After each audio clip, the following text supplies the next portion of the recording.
भारत की राजनीति को बदलने के सपने की हत्या एक निर्लज्ज, नीच, मित्रहंता, आत्ममुग्ध और चरित्रहीन व्यक्ति ने की। उसके प्रति तो क्या संवेदना, दिल्ली को उससे मुक्ति मिली। और शराब में पैसा मिलता है तो नशे में डूब गया, पैसे के नशे में डूब गया।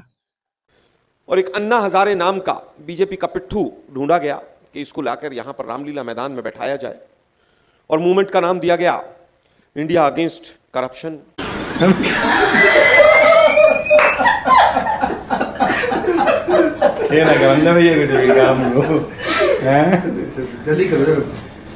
अब इस लड़ाई को अंजाम तक। नमस्कार, आज मैं आप सभी को मनमोहन सिंह की सियासी हत्या के उन 3 आरोपियों से मिलवाऊंगा जिन्होंने दिल्ली में कभी भ्रष्टाचार के नाम पर जनता को छला था। ये सभी अति महत्वाकांक्षी थे और अब एक दूसरे को भद्दी भद्दी गाली देने पर उतारू हैं। इन सभी से एक एक कर मिलाऊं, इससे पहले इनकी जन्म कुंडली के बारे में जान लीजिए। बता रहे हैं कांग्रेस के प्रवक्ता आलोक शर्मा। 2009 का चुनाव का रिजल्ट आया और बीजेपी ने आरएसएस की पटकथा जो थी उसको पूरी तरह से दिल्ली वालों के ऊपर थोपने का काम किया और एक अन्ना हजारे नाम का बीजेपी का पिट्ठू ढूंढा गया कि इसको लाकर यहां पर रामलीला मैदान में बैठाया जाए और मूवमेंट का नाम दिया गया इंडिया अगेंस्ट करप्शन। और उसमें मुखौटा जो था वो एक गैंग था पूरा। शर्मा जी ने जो बात कही है उसकी एक क्लिप भी देख लीजिए। झाड़ू पे बटन दबाना, बटन सूची और पढ़ना है इसमें। करावल नगर से कपिल मिश्रा है, मुस्तफाबाद से कपिल दामा। यार क्या बात है यार, तुम लोग फिलोसफी में अब उसमें लिख दिया इस बार चलेगी झाड़ू, किसी को समझ ही नहीं आ रहा। उसमें लिख दिया भी झाड़ू पे बटन दबाओ, सबको समझ में आता। मैं बार बार कह रहा था, वो इसमें लिख दिया आपने सारे ऑटो के पीछे इस बार चलेगी झाड़ू। गंभीर नहीं हो आंदोलन को लेके, हमें गंभीर बना के खुद मजे ले रहे हो। हम अच्छे खासे अपने काम धंधे में लगे हुए थे।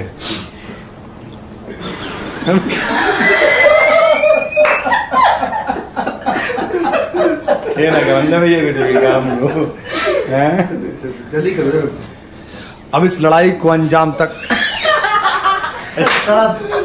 अरे यार, तो बहुत ही सारे बदमाश हैं। आप लोग उधर देखो, चलो आपका एडिटिंग का काम है। अरे आप कान से मत देखो, आगे देखो। जोर से बोलना है ना। भूखा भी तो हूँ मैं। पता चला चाहिए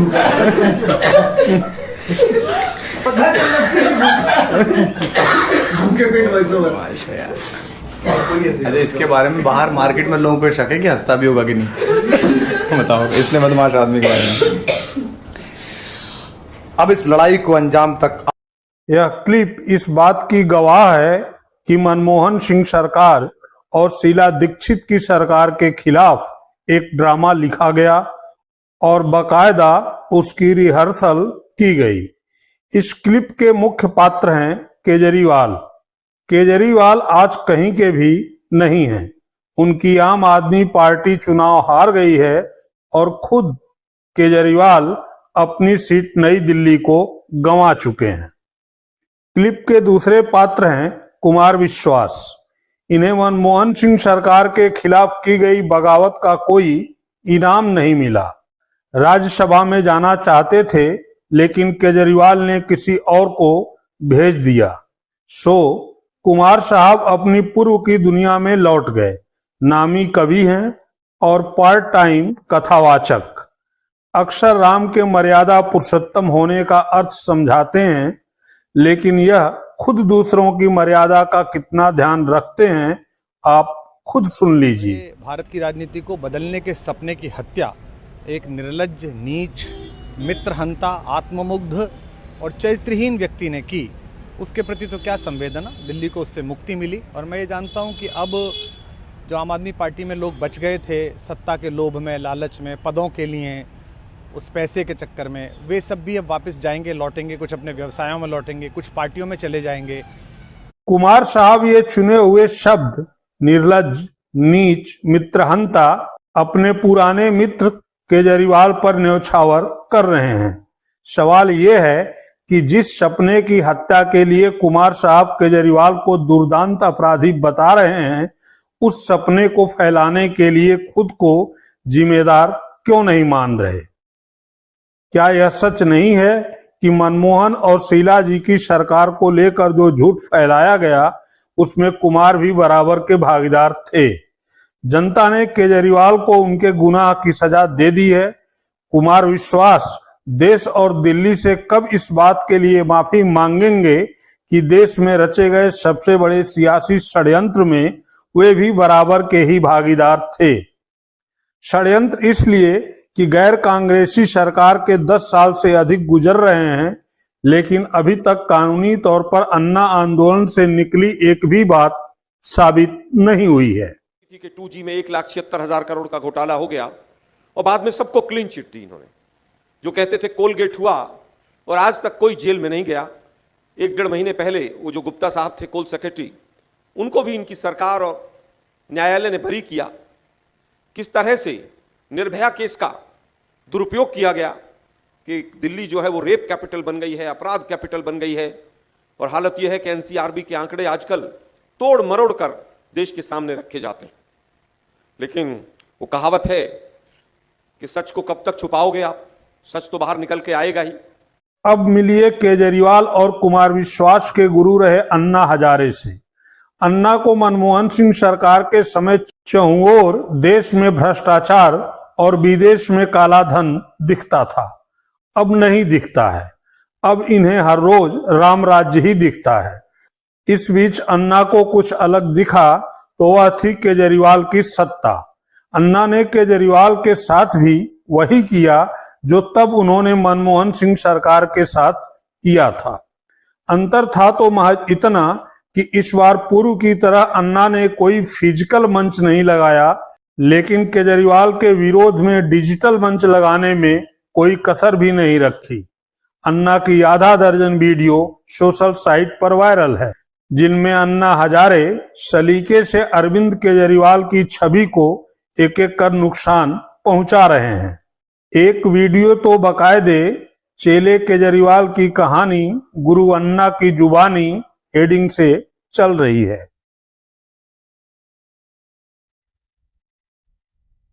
क्या है सत्ता और पैसा, लोगों को क्या करेगा कह नहीं सकते। उस टाइम पर ये भी बोल रहे थे कि हम सत्ता में आने से सरकार का तनख्वाह नहीं लेंगे, गाड़ी नहीं लेंगे, बंगला नहीं लेंगे, ये सब बोल रहे थे।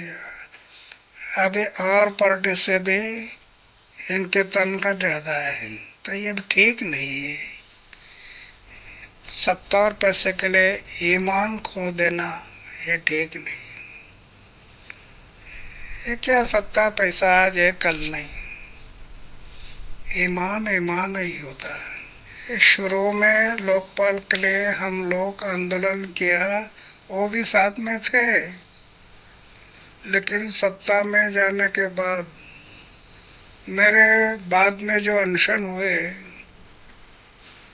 वो अनशन में कभी पता तक नहीं किया कि वो अनशन में क्या हो रहा है। पहले मैं देखता था इनके जीवन में ये गुण थे, लेकिन ये कुर्सी का क्या गुण धर्म है मुझे पता नहीं। ये कुर्सी में बैठने के बाद बुद्धि का पलट हो जाता है। लेकिन दो ये है, एक दिन अन्ना मेरे गुरु कहने वाले वो आज रास्ता छोड़कर जा रहे, इसका मुझे दुख हो रहा है। जब से मुख्यमंत्री बने तब से हमारी कोई बात नहीं, उनका रास्ता अलग हो गया। आज बंगला लिया, गाड़ी लिया, सब कुछ लिए, तो ये ठीक नहीं है। हम जुबान लोगों को दिया है, उसको बदलना ठीक नहीं।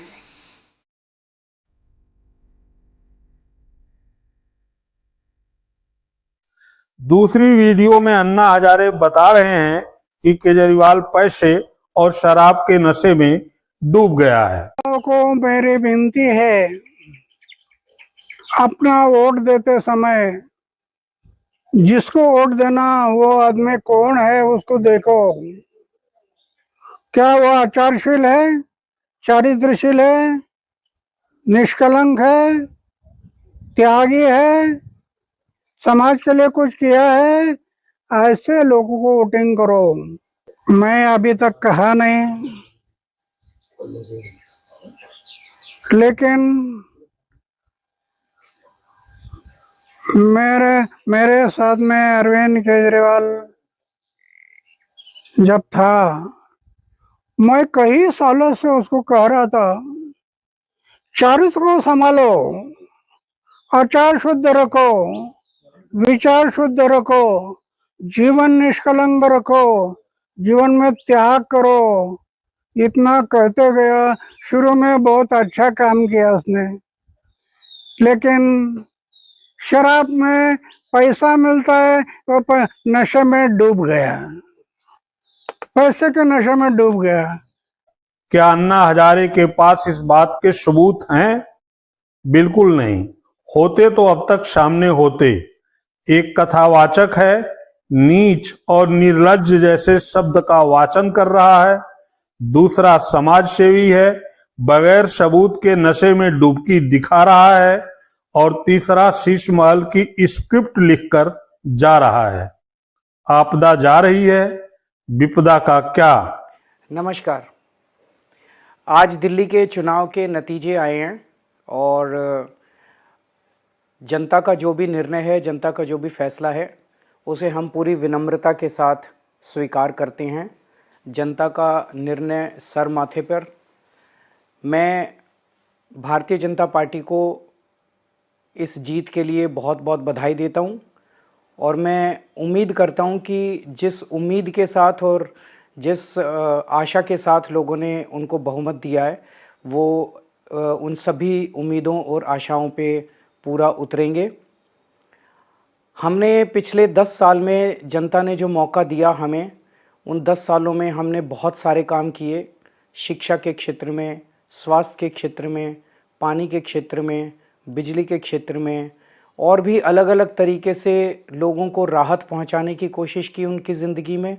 और दिल्ली के इंफ्रास्ट्रक्चर को भी हमने सुधारने की कोशिश की। अब जो जनता ने हमें निर्णय दिया है, हम न केवल एक कंस्ट्रक्टिव ऑपोजिशन का रोल निभाएंगे, बल्कि हम समाज सेवा, जनता के सुख दुख में काम आना, व्यक्तिगत तौर पे जिसको भी जो ज़रूरत होगी, हम लोगों के सुख दुख में हमेशा काम आएंगे। क्योंकि हम राजनीति में कोई सत्ता के लिए नहीं आए, हम राजनीति को एक ज़रिया मानते हैं जिसके ज़रिए जनता की सेवा की जा सके, जिसके ज़रिए लोगों के सुख दुख में काम आया जा सके। वो काम हम करते रहेंगे और हमें आगे भी इसी तरह से जनता के सुख दुख में काम आना है। मैं आम आदमी पार्टी के सभी कार्यकर्ताओं को बहुत बहुत बधाई देना चाहता हूं। वो बहुत शानदार चुनाव लड़े, बहुत मेहनत की, उन्होंने बहुत कुछ सहा इस पूरे चुनाव के दौरान। उन्होंने बहुत शानदार चुनाव लड़ा। इसके लिए मैं उन सबको, सभी कार्यकर्ताओं को बहुत बहुत बधाई देना चाहता हूं। नमस्कार।